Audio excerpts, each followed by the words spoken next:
नमस्कार, AB star news देख रहे हैं आप और देश लाइव में मैं हूं आपके साथ सोहन सिंह। देश लाइव में बात करेंगे देश दुनिया की तमाम अहम खबरों की। शुरुआत करेंगे रूस और यूक्रेन के बीच चल रही जंग की खबर के साथ में। दरअसल रूस और यूक्रेन के बीच जंग लगातार जारी है और हर बीतते दिन के साथ में ये जंग भीषण होती जा रही है। जंग के 19वें दिन तक यूक्रेन के कई शहर रूस के हमले की वजह से तबाह हो चुके हैं। इन सब के बीच अमेरिकी राष्ट्रपति जो बाइडेन ने रूस यूक्रेन युद्ध पर चर्चा करने के लिए फ्रांस के राष्ट्रपति इमैनुएल मैक्रों से बात की। इस दौरान रूस यूक्रेन युद्ध को लेकर समीक्षा की गई। वहीं दूसरी ओर यूक्रेन के राष्ट्रपति जेलेंस्की ने नाटो से एक बार फिर यूक्रेन को नो फ्लाई जोन घोषित करने की अपील की है। वहीं यूक्रेन पर हमले के बाद रूस के खिलाफ दुनिया के तमाम देश लगातार पाबंदियां लगा रहे हैं। ऑस्ट्रेलिया ने भी रूस के आर्थिक और रणनीतिक महत्व वाले लोगों पर प्रतिबंध लगा दिया है। जानकारी के मुताबिक इनमें ओलिगार्च रोमन अब्रामोविच, गजप्रोम के सीईओ एलेक्सी मिलर और रोसिया बैंक के अध्यक्ष दिमित्री लेबेदेव शामिल हैं। वहीं समाचार एजेंसी एएफपी की माने तो रूस ने यूक्रेन में युद्ध के लिए चीन से सैन्य और आर्थिक मदद की मांग की है, जिसके बाद कई तरह के सवाल भी खड़े हो रहे हैं। सवाल ये भी उठ रहा है कि क्या सचमुच यूक्रेन पर हमले के बाद रूस को चीन की मदद की जरूरत पड़ रही है। वहीं दूसरी तरफ यूक्रेन को चाहे बात सैन्य हथियारों की हो, चाहे बात दूसरी तरह की मदद की हो, लगातार कई देश मदद मुहैया करा रहे हैं। और अब जो खबर सामने आ रही है न्यूज एजेंसी एएफपी के मुताबिक रूस ने चीन से सैन्य और आर्थिक मदद की मांग की है।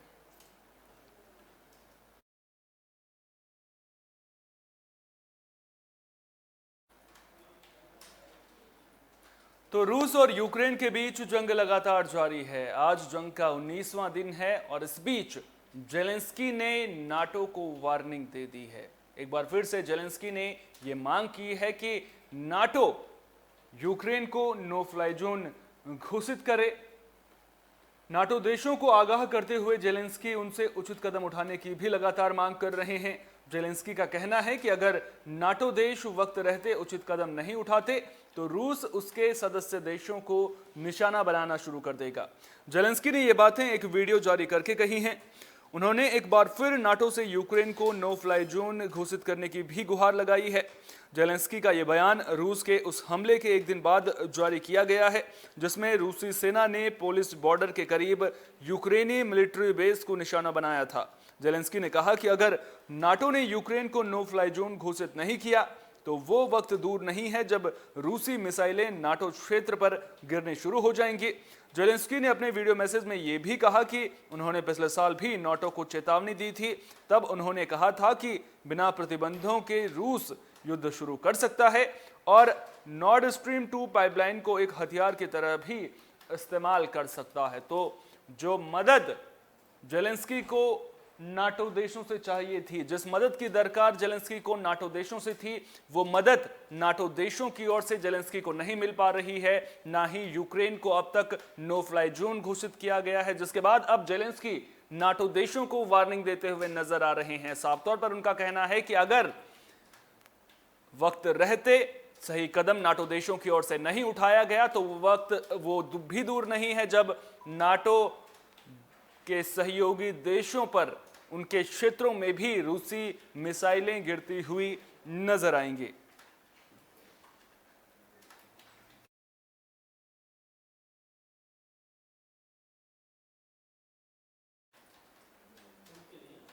हाल ही में 5 राज्यों में संपन्न हुए चुनावी नतीजों के बाद कांग्रेस खेमे में निराशा देखने को मिल रही है।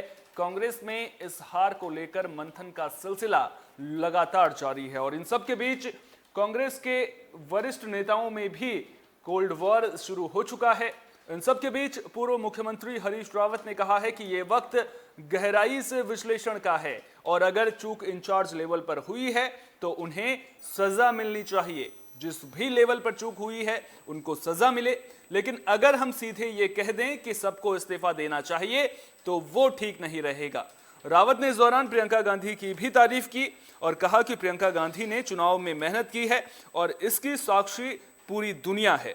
इससे बेहतर तरीके से कोई चुनाव नहीं लड़ा जा सकता है।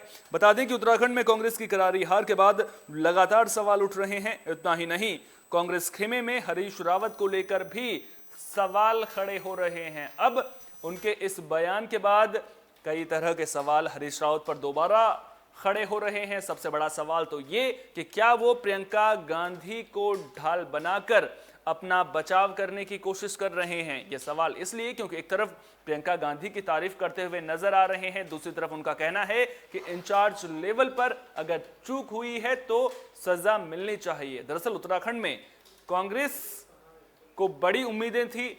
सीएम फेस हरीश रावत को बनाया गया था, उनके चेहरे पर चुनाव भी लड़ा गया था, उनके राजनीतिक अनुभव का फायदा मिलेगा, इस तरह की उम्मीद कांग्रेस पार्टी लगा रही थी। लेकिन हरीश रावत खुद लाल कुआं सीट से अपना चुनाव हार गए और अब उनका यह बयान सामने आना, जब कांग्रेस लगातार हार के कारणों पर समीक्षा कर रही है, इसको लेकर भी लगातार सवाल खड़े हो रहे हैं। और आपको बता दें कि कांग्रेस पार्टी का प्रदर्शन जिस तरह का रहा है, उसके बाद कहीं ना कहीं समीक्षा की भी जरूरत है। इस बीच राहुल गांधी का भी एक नया बयान सामने आया है। उन्होंने कहा है कि जो CWC की बैठक हुई थी उसमें उन्होंने कहा है कि 90 के दशक में जिस तरह से चुनाव लड़ा जाता था, अगर हम उसी तरह से चुनाव लड़ेंगे तो हम जीत नहीं सकते हैं। लेकिन मंथन की जरूरत जरूर है। देखना दिलचस्प होगा कि कांग्रेस पार्टी किस नई रणनीति के साथ में अब आगे चुनाव लड़ती है, क्योंकि 2024 में लोकसभा के चुनाव भी होने हैं। और सबसे बड़ा सवाल ये कि जो मुख्य विपक्षी पार्टी की भूमिका कांग्रेस पार्टी निभाती हुई नजर आ रही थी, कहीं अब जो विपक्षी खेमे हैं वो कांग्रेस पार्टी का विकल्प तलाशना तो शुरू नहीं कर देंगे। सवाल कांग्रेस के अस्तित्व से जुड़ा हुआ है और इस बीच जिस तरह का कोल्ड वॉर शीर्ष नेताओं में चल रहा है, वो कहीं ना कहीं पार्टी के लिए अच्छे संकेत तो कतई नहीं है।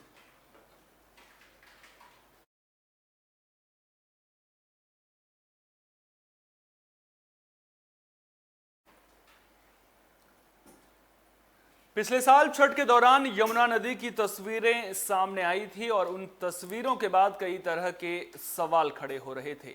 सोशल मीडिया पर यमुना नदी में झाग की तस्वीरें खूब वायरल हुई थी और झाग के बीच में श्रद्धालु छठी मैया के पर्व को मनाते हुए नजर आए थे, उगते और डूबते सूर्य को अर्घ देते हुए नजर आए थे। जिसके बाद सवाल खड़े हो रहे थे कि आखिर यमुना सफाई के नाम पर जो करोड़ों रुपए खर्च किए जा रहे हैं, उनको खर्च करने का फायदा क्या है अगर इस तरह की तस्वीरें सामने आएंगी। उस दौरान यमुना नदी में झाग की तस्वीरें सोशल मीडिया पर भी खूब वायरल हुई थी। लेकिन अब इस साल के आखिर तक यमुना नदी में जो गंदा पानी है उसका गिरना बंद हो जाएगा। गंदा पानी बहाने वाले सभी नालों को बंद कर इस पानी को अवजल शोधन संयंत्र यानी कि STP की ओर मोड़ा जाएगा। बता दें कि यमुना करीब 1300 किलोमीटर से ज्यादा लंबी नदी है और देश की सबसे ज्यादा प्रदूषित नदियों में से एक है। इससे दिल्ली के आधे से ज्यादा हिस्से में पानी पहुंचता है। स्वच्छ गंगा राष्ट्रीय मिशन यानी कि NMCG के महानिदेशक G अशोक कुमार के मुताबिक 18 नालों से गंदा पानी यमुना नदी में गिराया जा रहा है। अब इन नालों को बंद कर गंदा पानी STP की ओर मोड़ने की योजना है। उन्होंने कहा कि अवजल शोधन संयंत्र तैयार है, हम नदी में गिराए जा रहे इस गंदे पानी को इन संयंत्रों की ओर मोड़ सकते हैं। इसके बाद STP से प्राप्त शोधित जल को नदी में गिराया जा सकता है ताकि नदी का प्रवाह सुधरे। इसलिए दिसंबर महीने से यमुना नदी में गंदा पानी नहीं आ पाएगा और नदी के प्रवाह में भी सुधार होगा। तो यमुना सफाई के नाम पर बड़े बड़े दावे और बड़े बड़े वादे तो किए जाते रहे हैं, लेकिन अब उम्मीद यही करेंगे कि NMCG जिस प्रोजेक्ट के साथ में आगे बढ़ रही है वो धरातल पर भी उसका असर देखने को मिलेगा, वो सफल होता हुआ भी नजर आएगा ताकि यमुना नदी में स्वच्छता देखने को मिले और जो तस्वीरें वायरल हुई थी उस तरह की तस्वीरें दोबारा सामने न आए।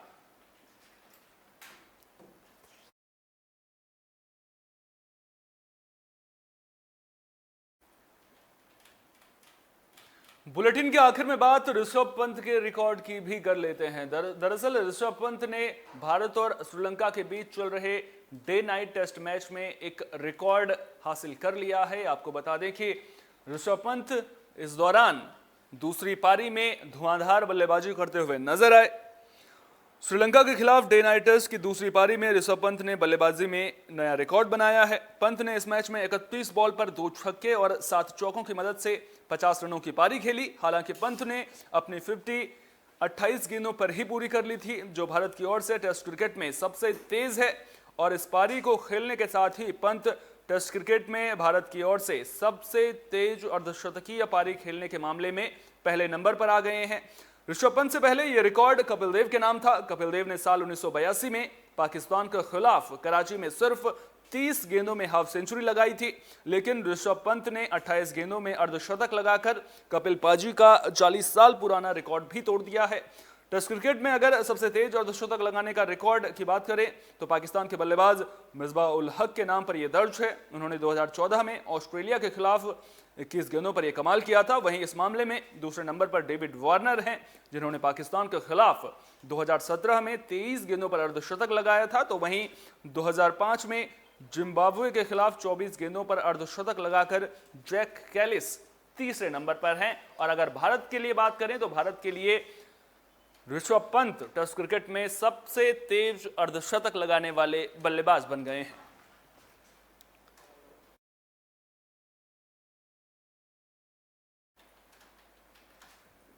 देश लाइव में फिलहाल के लिए इतना ही। अपना बहुत बहुत ख्याल रखिए और देश और दुनिया की तमाम अहम खबरों के लिए देखते रहिए AB स्टार न्यूज, क्योंकि यहां पर खबरों का सिलसिला कभी नहीं थमता।